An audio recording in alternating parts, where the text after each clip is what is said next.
నమస్కారం గురుగారు. ఆయుష్మతి.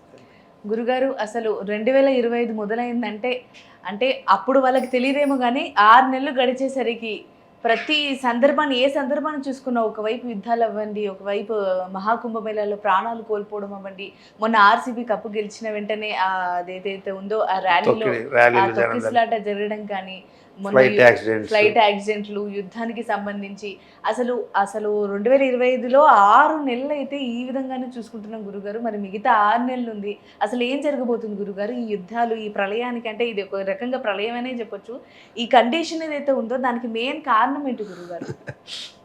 ఇది 2019లో షష్టగ్రహ కూటమి 6 గ్రహాలు కలిసే డిసెంబర్లో ఏర్పడింది.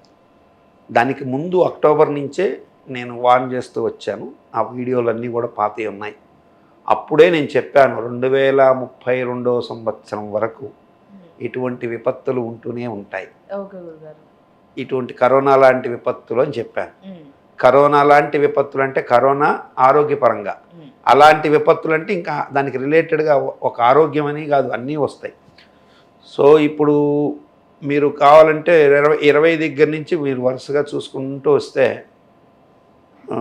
ఒక్కొక్క ఇన్సిడెంట్ని మీరు బాగా పరిశీలన చూస్తే పాత పారాగ్రాఫ్ ఏదైతే పాత దాంట్లో 19కి ముందు ఉన్నటువంటి దగ్గర నుంచి చూసిన దాంట్లోకి 19 తర్వాత జరిగిందని చూసిన దానికి చాలా ఏది మీకు చెప్పాలంటే ఆడవాళ్ళ మీద అఘాయిత్యాల కేసులు అయితేమి, సినిమా వాళ్ళకి సంబంధించిన డ్రగ్స్ కేసులు అయితేమి, అన్ని రకాలుగా మర్డర్స్ అయితేమి, వ్యక్తిగత కక్షాల నుంచి దేశ భద్రతకు తగ్గేదాకా ఈ ప్రభావాలు ఉండడానికి కారణం ఏంటంటే ఈ వచ్చే సంవత్సరాలకు రాజులు, ఇందాకే చెప్పాను, క్రూరగ్రహము పాపగ్రహము అని. ఈ గ్రహాల యొక్క కలయికతో సంవత్సరాలు ఏర్పడుతున్నప్పుడు శార్వరి నామ సంవత్సరం, శార్వరి అంటే పగలుని రాత్రి చేయునది, అన్ని వ్యాపారములు స్తంభింపజేయునది అని వచ్చింది. ఆ సంవత్సరం అది చెప్పాం. అన్నట్టుగానే అయింది కదా, పగలు రాత్రి అయింది. అందరికీ ఇళ్లలో దీపాలు వేసుకొని పగలు కూడా ఇంట్లోనే కూర్చున్నారు, పగలు రాత్రిలాగా పడుకున్నారు. అన్ని వ్యాపారాలు స్తంభిస్తాయి అని చెప్పి రాశాడు. అది ఎక్కడుంది? అమరకోశం అనే దగ్గర శార్వరికి అర్థం రాశాడు. సో వ్యాపారాలు స్తంభిస్తాయని పంచాంగంలో రాశారు, జరిగినాయి. అండ్ నెక్స్ట్ ఆ తర్వాత సంవత్సరం పెద్దగా ఇబ్బంది ఏమి ఉండదు, బాగానే ఉంటుంది అని చెప్పి అది కూడా దాతృ ఇబ్బంది లేకుండా పోయింది. కానీ ఇప్పుడు జరుగుతున్నటువంటి మొన్న క్రోధినామ సంవత్సరం ఏదైతే ఉందో అది కానీ, ఇప్పుడు మొన్న మొదలైన విశ్వావసు నామ సంవత్సరం కానీ, ఇవన్నీ కూడా విశ్వ అంటే ప్రపంచం, ఆవసు అంటే వ్యాప్తించడం అని. ఏమి ఇన్సిడెంట్ మంచిగా జరిగినా వ్యాపిస్తుంది, చెడుగా జరిగినా ప్రపంచం అంతా స్ప్రెడ్ అవుతుంది. అంటే ప్రపంచానికి ఇబ్బందికరంగా ఉంటుందనేది ఆ యొక్క రాజును బట్టి చెప్పచ్చు. ఇప్పుడు పరస్పరం రాజులు ఒకరినొకరు కలహించుకుంటారు. సో మీరు ఇప్పుడు 1934 ప్రాంతాల్లో మొదటి ప్రపంచ యుద్ధం ఆ కాలం కూడా నేను చెక్ చేశాను. అప్పుడున్నటువంటి గ్రహస్థితులు ఇప్పటికి దగ్గరగానే ఉన్నాయి. సో నేను ఇది మొన్న 2023 జనవరి 23 ఉగాది పంచాంగం దగ్గర నుంచే వార్న్ చేసి చెప్తున్నా, రానున్నటువంటిది తీవ్రమైన ఇబ్బందికర కాలం. అప్పుడే ఉక్రెయిన్ వారు స్టార్ట్ అయిన ఒక నెల అన్నమాట. అక్కడి నుంచి యుద్ధం స్టార్ట్ అయ్యి జరుగుతూనే ఉంది. 2 years దాటిపోయింది, ఇప్పుడు 2.5 years వైపుకి వెళ్ళిపోతుంది. So world war first war కూడా ఆ 7 ఏళ్ళలో 6 ఏళ్ళలో జరిగింది. సెకండ్ వరల్డ్ వార్ కూడా 6-7 ఏళ్ళు జరిగింది.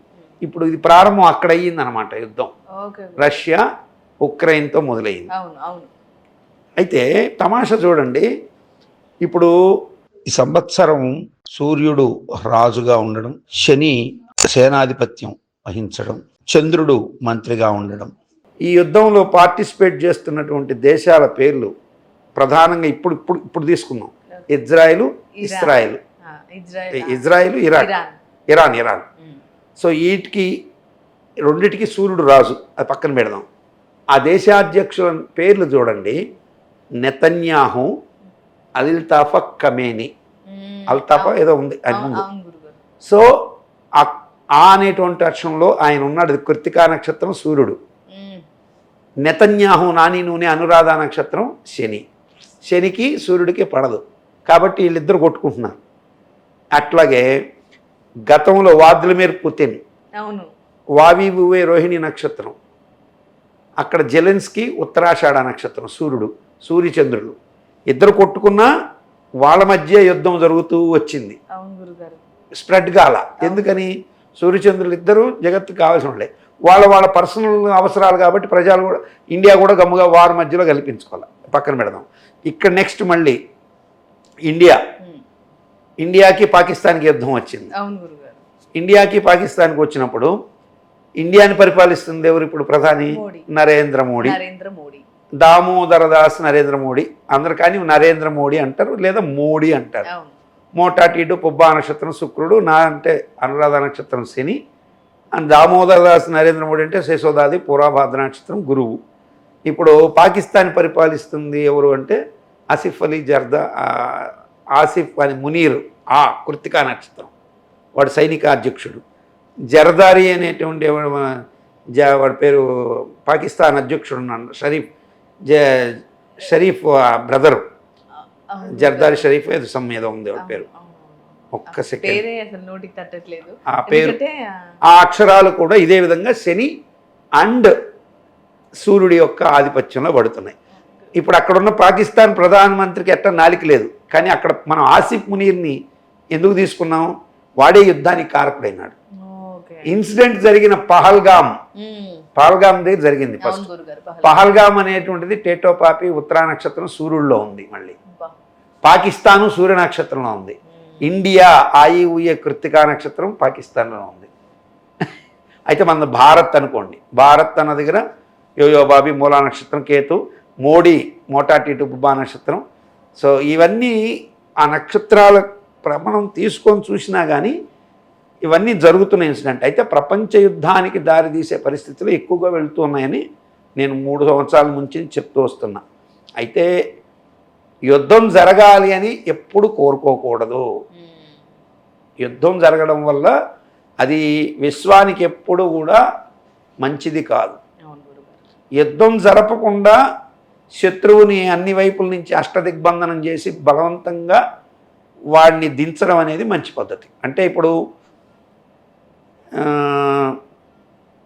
ఇద్దరు చదరంగం ఆడుతున్నారు అనుకోండి, చదరంగం ఆడే వాళ్ళల్లో తెలివైన చదరంగ ఎత్తుగడలు వేసేవాడు ఎవడు కూడా ఎదురుగా ఉన్నటువంటి మంత్రినో గుర్రాన్నో ఏనుగునో చంపేసి గెలవాలనుకోడు. వాటిలన్నిటిని ఈ వైపుకి రప్పించుకుంటూ అటువైపుకి వెళ్ళి పూర్తిగా కదలకుండా రాజుని దిగ్బంధనం చేయడం.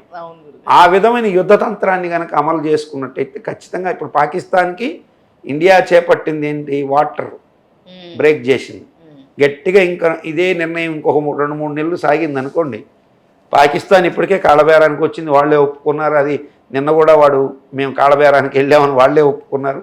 ఇంకా రాబోయే రోజుల్లో అక్కడ ఉన్న పరిస్థితి ప్రజలే వ్యతిరేకించి వాళ్ళని తన్నే రోజు వచ్చినప్పుడు ఆటోమేటిక్గా వాళ్ళు సరెండర్ అయిపోతారు. కాబట్టి ఇప్పుడు జరుగుతున్నవన్నీ కూడా గ్రహ ప్రభావాలు. మరి ఈ ఉత్పన్నాలు ఎందుకు వస్తున్నాయి? అకారణంగా ఈ ఫ్లైన్ యాక్సిడెంట్లు ఇండియా, అట్లాగే ఈ రోడ్డు ప్రమాదాలు, మొన్న తొక్కిస్లాట్లు, ఇవన్నీ ఏంటంటే ఇప్పుడు మీకు మొన్న వెళ్ళిన ఫ్లైట్ ఏంటి? ఎయిర్ ఇండియా అంటే ఆయువుయే కృత్తికా నక్షత్రం సూర్యుడు. ఇప్పుడు నేను ఏమండి ఎయిర్ ఇండియా మీరు ప్రతిరోజు తారాబలం చూసుకొని మీరు ఫ్లైట్ నడపండి అంటే వాళ్ళు నడపరు.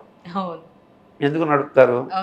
నడుపుతామన్నా కానీ ఏదో నరేంద్ర మోడీ గారు ఒక మంచి ప్రయోగం చేద్దామని వేదాల మీద ప్రయోగం చేసేదానికి దాని ప్రకారం విమాన శాస్త్రం గురించి ఒక చిన్న ప్రయోగం చేయగానే నాస్తిక సంఘాలు మేధావులందరూ ఈదులోకి వచ్చి కాంగ్రెస్ పార్టీ తరఫున కొంతమంది అందరూ చేరి మోడీని నిజంగా మంచి ప్రయోగం చేసేదానికి పూనుకున్న అతన్ని కూడా వ్యతిరేకించి ఆ ప్రయోగాన్ని ఎక్కనీయకుండా అడ్డుకోవడంలో సమర్థులుగా సక్సెస్ఫుల్గా పనిచేశారు.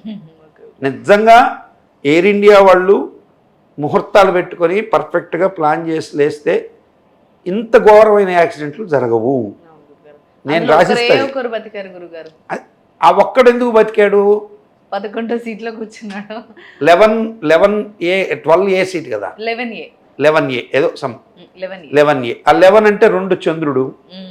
సో చంద్రుడు యోగము పక్కన పెట్టి అది అట్లా కూడా కాదు. మనము ఒక్కడు బతికినాడు, మిగతా వాళ్ళు ఎందుకు సేవ్ కాలేకపోయినారు అంటే ఆ ఒక్కడికి ఆయుష్ ఉంది అని అర్థం. అవును కరెక్ట్.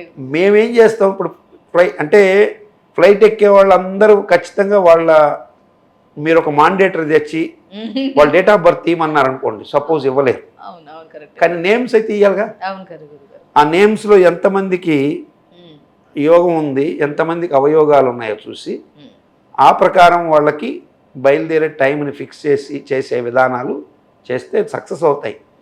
కానీ ఇప్పుడు ఇలా చెప్పామనుకోండి, మరి నువ్వు పోయి ఎయిర్ ఇండియా ఇంక మీద ఏం జరిగినా నువ్వే రెస్పాన్సిబిలిటీ అని రాసిస్తా. నా మీద నాకు కాన్ఫిడెంట్. నేను ముహూర్తం పెట్టి ఈ ఫ్లైట్ కదిలితే ఏమీ జరగదు, కానీ నేను చెప్పిన పద్ధతుల్లో మీరు లేపాలి అంటాను అనుకోండి, ఎవడన్నా వింటాడా? గురుగారు విన్నా వెంటనే మేధావి సంఘాలు వచ్చి టీవీల ముందు చర్చలు పెడతాయి. అంతే. వస్తారు చాలామంది పుట్టలో పాములందరూ బయటకు వచ్చి, ఆహా నువ్వు మూఢం, దానికి ఆయన చెప్పిన దానికి నువ్వు మూఢంగా నమ్ముతావా అంటారు. అదే పెద్ద డిబేట్ అయిపోయింది. అదే డిబేట్లు, కావాల్సినంత పండగ. సో కాబట్టి ఇప్పుడు ఎవడన్నా ఇట్లాంటి జరగకుండా ఈ విధమైనటువంటి టైములు అని ఇచ్చినా ఆ టైములు షెడ్యూల్ చేసుకోవాలనుకోవడానికి మనం హిందూ దేశంలో ఉన్నామా కూడా అర్థం కాదు. ఎందుకంటే హిందూ దేశంలోనే ఉన్నాం, కానీ హిందూ పరకంగా మనం చేయాలంటే ముందు వీళ్ళు వచ్చేస్తారు. దరిద్రం ఏంటంటే ఈ హిందువుల్ని హిందూ మతంలో ఉన్నటువంటి వాళ్ళే కొంతమంది పైకి లేచి ఇదేంటిది ట్రాష్ అంటారు. వాస్తవంగా దాంట్లో ఇప్పుడు ప్రయాణానికి ఆనందాది యోగాలని ఎందుకు రాశాడు? ఇప్పుడు కాదు కదా, కొన్ని వందల సంవత్సరాల నుంచి పంచాంగాల్లో రాస్తున్నారు కదా. సో ఇంతమంది రాస్తున్న దాన్ని నువ్వు ఎలా లేదంటావు? నన్ను ఎవరు అడిగారు, ఏమండి ఈ జ్యోతిష్యం నిజమని మీరు ఎలా చెప్తారు?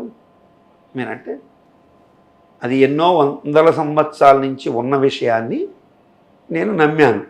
ఎలా నమ్మాను అంటే, ఇప్పుడు నువ్వు చూసావా కృష్ణానది మహాకాళేశ్వర దగ్గర పుట్టిందని, అదే మన ఇక్కడ పుట్టిందని, మహారాష్ట్రలో పుట్టిందని నువ్వు చూసావా? గోదావరి అక్కడ నాసిక్ త్రయంబకులో పుట్టిందని నువ్వు చూసావా? ఇంకా అట్లాగే గంగా నది గంగోత్రిలో పుట్టిందని వెతుక్కుంటూ పోతే కనపడేది. సో ఆ వెతుక్కుంటూ వెళ్ళిన దాన్ని అనాదిగా వస్తున్నదని మనం అనుభవిస్తున్నాం. సో గంగా నది ఇక్కడ నీళ్లు తాగితే సరిపోతుంది. నీళ్ళు ఎక్కడైతే నాకేం గంగా నది అన్నావు, గంగ తాగేశాను. గంగ ఎక్కడ పుట్టింది అని ఎత్తుక్కుంటూ వెళ్ళినా పుట్టింది కనపడింది, గంగోత్రి అని పేరు పెట్టుకున్నాం. సో దానికి మూలం అక్కడికి ఎట్టొచ్చింది అంటే పురాణం కనపడింది. ఎవరు తెచ్చారు? భగీరథుడు కనపడ్డాడు. సో నువ్వు అక్కడ గంగా అక్కడ పుట్టలేదు గంగోత్రులు అంటే అప్పుడు భగీరథుడు లేడు. భగీరథుడు లేదు అంటే గంగా కూడా లేదు కదా. సో యమునా నది పుట్టుక గురించి అట్లాగే ఉంది, సరస్వతి పుట్టుకట్టే ఉంది, కావేరి పుట్టుక. మరి ఇవన్నీ లేవని చెప్పి నువ్వు ఎట్లా డిసైడ్ చేయగలవు? కాబట్టి ఉన్న ధర్మాన్ని నేను చెప్పాను. ఆనందాది యోగాలని పంచాంగంలో రాస్తారు. ఆ ప్రకారం ముహూర్తాలు పెట్టుకొని ప్రయాణాలు చేసినందువల్ల సేఫ్ అండ్ హ్యాపీ జర్నీ ఉంటుంది. ఎంతమంది గుండెల మీద చేసుకొని వాళ్ళ పనుల మీద బయలుదేరుతున్నారు, అన్ని టయాలు చూసుకొని బయలుదేరుతున్నాం అని చెప్పమంటే ఆ పర్సంటేజ్ ఒక 10% ఉంటుంది. లేరని నేను తక్కువ. కానీ ఇన్ని చెప్పారు, మీకు కూడా ఒకానొక సమయంలో మీకు యాక్సిడెంట్ జరగకుండా ఉంటుందా? అఫ్కోర్స్ ఖచ్చితంగా జరిగి ఉంటుంది. మాంసనేత్ర అంటే నేను కూడా పూర్ణ ప్రజ్ఞావంతుడిని కాదుగా, కానీ నా బండికి ఏం జరిగినా నేను సేఫ్గా ఉన్నాగా. సో నాకు కావాల్సింది ఏంది? నేను ప్రొటెక్ట్ అవ్వడం. బండి పోతే పోయింది, నేను హ్యాపీగా ఉన్నాగా. బండి తయారు చేసుకుంటా, మళ్ళీ నష్టం లేదు. నేనే పోతే. కాబట్టి ప్రజల్ని రక్షించేందుకోసం ఆ ముహూర్తాలు ఇవన్నీ ఉంటాయి. కాకపోతే ఇప్పుడు ఇటువంటి ఇన్సిడెంట్లు జరగకుండా మనం ఏం చేయొచ్చు అంటే, ఖచ్చితంగా ప్రతి ఒక్కరు కూడా ఉదయం లేయంగానే మనకి హిందూ శ్లోకం ఒకటి ఉంది. హిందూ శ్లోకం కూడా కాదు, మంత్రమే అది. కాలే వర్షతు పర్జన్య పృథివీ శస్యశాలిని దేశోయం క్షోభరహితస్య బ్రాహ్మణా సంతు నిర్భయ అపుత్రా పుత్రిణస్సంతు పుత్రిణస్సంతు పౌత్రిణ అధనా సదనా సంతు జీవంతు శరదాంశతం అని. బ్రాహ్మణులు నిర్భయంగా ఉంటే భయం లేకుండా ఉంటే, గోవులు హాయిగా ఉంటే దేశం సుభిక్షంగా ఉంటుంది. ఈ మాట నేను అనగానే ఓ ఈయన బ్రాహ్మలు బాగుండాలని కోరాడు. బ్రాహ్మడు అంటే కులం కాదు, వైదిక ధర్మం, దేవుడు, ఆచారము ఏది బతికి హాయిగా ఉంటే అవి బాగుంటాయి. దైవానికి వ్యతిరేకంగా జరిగే పనులను అడ్డుకోండి. మూఢంగా దైవాన్ని గురించి కూడా, దైవంలో ఈయన ఉగ్రదైవము, ఈయన శాంత దైవము అని చెప్పద్దు. ఉగ్రదైవాలు ఉన్నారు, నరసింహస్వామి ఉగ్ర నరసింహస్వామి, కానీ ఉగ్రులకు ఉగ్రుడు ఆయన, అంతేగాని అంటే దుష్టులకు దుష్టుడే కానీ మంచివాళ్ళకి ఆయన ఎందుకు అవుతాడు? సో కాబట్టి మంచిగా ఉన్న వాళ్ళకి మంచి జరగాలి. ఇప్పుడు మనమంతా మంచివాళ్ళమే, పాకిస్తాన్ కూడా మన ఇండియాలోదే, కానీ వాళ్ళు విడిపోయిన తర్వాత వాళ్ళు ఆ ధర్మాన్ని పాటించట్లా, మనలో ఉంచిపోయిన వాళ్ళే. పాటించినప్పుడు ఖచ్చితంగా వాళ్ళని దండించమనే ధర్మశాస్త్రం చెప్పింది. కాబట్టి ఇక్కడ ఈ ఉత్పాతాలు జరగకుండా ఉండడానికి ప్రతి ఒక్కరు కూడా స్వస్తి ప్రజాభ్యాం పరిపాలయంతు న్యాయేన మార్గేణ మహీమహేష గోబ్రాహ్మణేభ్య స్వమస్తు నిత్యం లోకా సమస్త సుఖినో భవంతు అనుకుని ఉదయం లేచి దండం పెడితే ఖచ్చితంగా బాగుంటాయి. గోవు ఏడవకుండా చూసుకోండి. బ్రాహ్మడు అధర్మానికి పాల్పడుతుంటే బ్రాహ్మడు తిట్టాడా అని అంటే నేను ఇలా చెప్తున్నానని కాదు, ఎవరైతే దేవాలయంలో ఒక అర్చక ఉంటాడో ఆ అర్చకుడు పొరపాటున దేవాలయంలోనే నిన్ను ఏదో ఒక తిరస్కారంగా మాట అన్నాడు అనుకో, ఇబ్బంది అతనికే కానీ నీ కాదు. ఇది గుర్తుపెట్టుకోవాలి. భక్తుడు భగవంతుడు ముందు దాష్టీకాన్ని ఎప్పుడు ఒప్పుకోడు. భగవంతుడు తన ముందు భక్తుల ముందు దాష్టీకాన్ని ఎప్పుడు, ఆయన భక్తులకి దాసుడు కానీ అర్చకుడికి కాదు. కానీ ఆ భగవంతుడు అర్చకస్య హరిసాక్షాత్. అందుకని నేను పూజలు చేసే అయ్యవార్లకు కూడా చెప్తాను, మీరు గుడిలోకి వచ్చిన వారికి ధనము కన్నా వారి బాధని ఎక్కువగా తీసుకొని వాళ్ళకి సమస్యకు పరిష్కారంగా నెమ్మదిగా పూజ చేయండి. భక్తులు కూడా ఎలా తయారైపోయారంటే గుడికి వెళ్ళినప్పుడు గుడికి కావాల్సినంత సమయం పెట్టుకోండి, ప్రశాంతంగా ఉండండి. ఎంత ఎక్కువ టైం నువ్వు అక్కడ నిలబడ్డా నీకు అంత పుణ్యమే కానీ మైనస్ కాదు. కానీ వీళ్ళు అట్లా కాదు, అక్కడ 100 మంది ఉంటే ఏమైనా ప్రత్యేక లెటర్ తీసుకొని మనం అడ్డగారులు వెళ్ళిపోదామా, వెళ్ళి దర్శనం చేసుకో అంటే వెనకున్న వాళ్ళందరూ పనికి మానవాళ్ళ, వాళ్ళు భక్తులే. నువ్వు అడ్డదారులు వెళ్ళావు, నీకు అత్యవసరమైన రాజకార్యాలు ఉంటే వాళ్ళకు తప్పదు. ఇప్పుడు ఒక ఐఏఎస్ జిల్లా పరిపాలనాధికారి గుడికి వచ్చాడు, ఇమీడియట్గా దర్శనం చేసి కలిగించాలి. కానీ ఆయనతో పోదు, ఆయన ఒక 4 బంధువులను వేసుకోబోతాడు, ఒక రాజకీయ నాయకుడు పోతాడు, ఆయన ఒక 10 మందిని వేసుకో. దీనివల్ల ఏమవుతుంది, సాధారణ భక్తులకు కూడా ఇబ్బంది వస్తుంది. ఇటువంటి జరుగుతున్నప్పుడు వీళ్ళు దేవాలయంలో ఆ పూజల దగ్గర కూడా వీళ్ళు ఇబ్బంది పడి సరైనటువంటి వీళ్ళందరికీ చేసేసరికి అయ్యవారికి కూడా విసుగు వస్తుంది. మీ దగ్గరికి వచ్చేసరికి కొంచెం జరగండి అంటారు. ఆ ధర్మం అతన్ని చేయనిస్తే ఏమి ఉండదు. సో ప్రళయాలు ఉత్పన్నాలు తగ్గాలంటే ఈశ్వరుడే కర్త. కాబట్టి నమశివాయ సాంబాయ శివాయ పరమాత్మనే ఈ మంత్రం అందరూ ఉదయం లేచి చెప్పుకుంటే నమశివాయ పంచాక్షరి, పంచభూతాల్లో వచ్చేటువంటి నెగిటివ్ ఎనర్జీస్ని ఆపుతుంది. సాంబాయ శుభాన్ని కలిగిస్తాడు, శివాయ శుభాన్ని వృద్ధి చేస్తాడు. పరమాత్ముడు అంటే పర అంటే అన్యంగా ఉన్నది ఆత్మ. ఇప్పుడు మనం ఇక్కడ ఉన్నాం, ఇంకెక్కడో ఇంకోడున్నాడు, వాడి మనసులో ఏముందో నీకెడ తెలుస్తుంది. సో వాడు అటువంటి ఉగ్రదాడికి వచ్చిన వాడికి కూడా ఆఖరి నిమిషంలో మనసు చేంజ్ చేసుకునేటట్టు చేయగలిగిన శక్తే ఆ పరంధాముడు పరమాత్మ. కాబట్టి ఆ మంత్రాన్ని చెప్పుకుంటే మంచి శుభం కలుగుతుంది. నమశివాయ సాంబాయ శివాయ పరమాత్మనే ఈ మంత్రం చెప్పుకుంటూ చక్కగా ప్రతినిత్యం లోక కళ్యాణానికి ప్రార్థించాల్సిందే. కానీ గ్రహాల యొక్క కలయిక బట్టి జరుగుతున్న పరిణామాలు బట్టి ఈరోజు కాదు 2032 వరకు కూడా ఈ ఇన్సిడెంట్లు ఇలాగే జరుగుతూ ఉంటాయి. ఇవి అరికట్టబడాలి అంటే మన ప్రయత్నం, మనం ఇది చేయాలి. ఇది తీవ్రం కాకుండా కాపాడుకోవడానికి మేము యజ్ఞయాగాది క్రియలు, శాంతి హోమాలు చేస్తూనే ఉంటాం, ప్రతిరోజు జరుగుతూనే ఉంటాయి. కాబట్టి జరుగుతున్న వాటిల్లో చనిపోవడం ఎంత బాధాకరమో దాన్ని అడ్డుకోవడానికి మనం చేసే ప్రయత్నాల్లో కూడా మన యొక్క చొరవ కూడా అంతే అవసరం. అది బాధాకరమే, కానీ ఏం చేయగలం. ఆల్రెడీ ఇక్కడ అలసత్వం చోటు చేసుకున్నట్టుగా స్పష్టంగా కనపడుతుంది. అదే ఎయిర్ ఇండియా ఫ్లైట్లు గతంలో చాలాసార్లు దాని మీద నెగిటివ్ రిపోర్ట్స్ వచ్చాయని మీడియాలో వేశారు. అవును, బోయింగ్ వచ్చినప్పుడు దాన్ని ఆపాల్సిన బాధ్యత ఎవరు? యాజమాన్యం. మరి యాజమాన్యం ఏం చేస్తుంది అంటే ఒక్కడు చేసిన తప్పుకి అంతమంది శిక్ష అనుభవించారు. సో అందుకని ఇప్పుడు అట్టని చెప్పి ఎయిర్ ఇండియా సంస్థనే మూసేద్దామా అంటే కొన్ని వేల మంది అన్నం నోటి దగ్గర అన్నం కొట్టేసినట్టు. కాబట్టి దాన్ని పరిష్కారం చేసుకోవడానికి ఈశ్వరుడిని ఆరాధించి ఈ విధంగా మంత్రం చెప్పుకోవడం. ఓకే గురుగారు, ప్రస్తుతం 2025లో జరుగుతున్న ఈ సంఘటనల గురించి చాలా చక్కగా వివరించారు గురుగారు. ధన్యవాదాలు. సంతోషం, సుఖీభవ.